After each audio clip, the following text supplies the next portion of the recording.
this morning with Alfie Stirling, the Head of Economics at the New Economics Foundation for Business and Finance Headlines this morning. Good morning, Alfie. Good morning, Callum. Thanks for having me on. No, our pleasure. Thanks for being with us. And I think we should have a little look ahead. We're expecting unemployment figures later on today.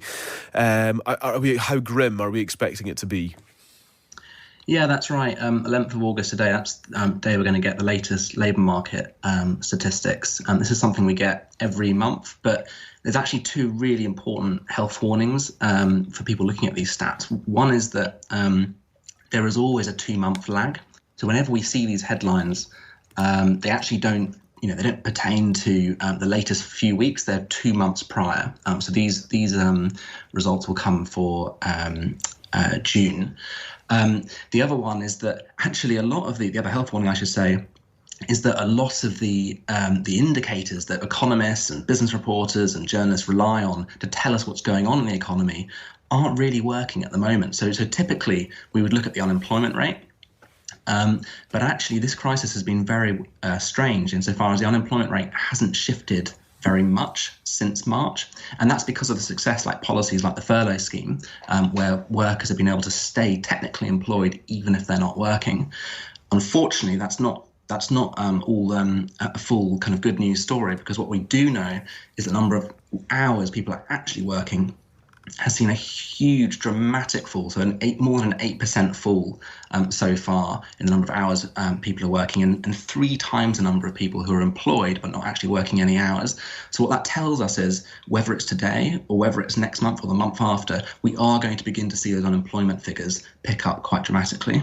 That's really interesting context to go into these figures later on today, Alfie. And on the issue of hours, actually, the sandwich chain Pret a Manger has confirmed that it's asked thousands of staff to work fewer hours as part of a post-pandemic restructuring. So can you just talk us through the sort of business thinking behind that? Clearly, it's probably not great news for people who wish to work full-time because they're going to see a drop in earnings. But from a business point of view, I suppose it keeps people employed but costs less. Is that how it works? That's right, yeah. So Pret, reportedly looking at a 20% hour cut across their workforce. That's about a day a week being taken away from those they're employing in their shops. Pret, it's worth saying, have already cut or reportedly are going to cut about 1,000 jobs, 30 shops as a result of this hit to hospitality. And you're quite right. The idea is, to try and reduce costs for the business whilst not laying people off at the same time. And I think there are upsides to that. So it's good that Pret are looking to keep people in work even while they're making cuts. The problem, though, really, is that, when we recovered from the last crisis in 2008, the hallmark of that recovery was we created lots of jobs coming out of it, but the jobs were really, really low quality. There weren't enough hours. The pay wasn't high enough. And so if we see this pattern continue in the medium term, where you see companies, yes, protecting jobs, but actually at the cost of the quality of that work, both in terms of hours and pay, then that will be a real blight on the recovery. And it means some people will recover much, much slower than others across the population. Interesting. And just to mention that a Pret spokeswoman said our biggest priority is to do everything we can to save jobs. Footfall in our shops is still significantly below normal levels, so we've had to review the hours that team members are contracted to work each week. Although, of course, we hope to increase these hours as trade improves. By making these changes, we're able to save a large number of roles. So that idea of flexibility being built in there is quite an interesting one as well, Alfie, that, they can make this adjustment now in the hope that things do get better, by which point they can just increase everybody's hours again. Is it as simple as that? Yeah, I think that's definitely an advantage of reducing hours rather than reducing the number of jobs. It's much, much easier to reverse a cut in hours than it is to reverse a cut in jobs. Much cheaper for Pret to do that. Of course, the devil's in the detail, and it's all contingent on the economy and how the economy recovers. Unfortunately, the outlook from most of the main forecasters, so you've got the Bank of England doing their forecast, you've got the Office of Budget Responsibility doing their forecast. They're expecting things to get a lot worse before they get better, unfortunately. So the OBR say 4 million unemployed before this Christmas. Right. Bank of England are expecting 2.5 million unemployed. That's up from the 1.3 million that are unemployed at the moment.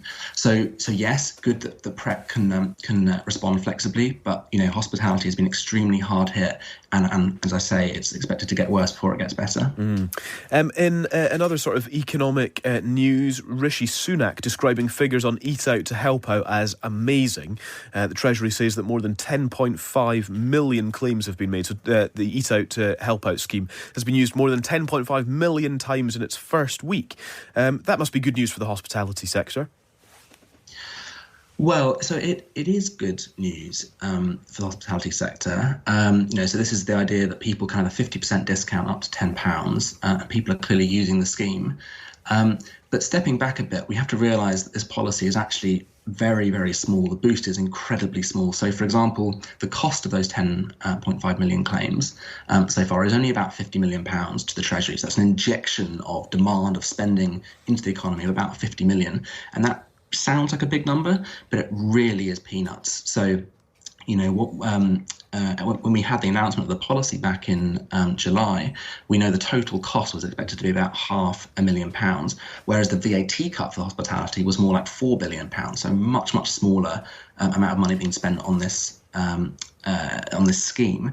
And actually, stepping back again, many of the commentators and economists at the time said, what we really need right now is a stimulus of about £100 billion a year. That's what's missing from the economy right now.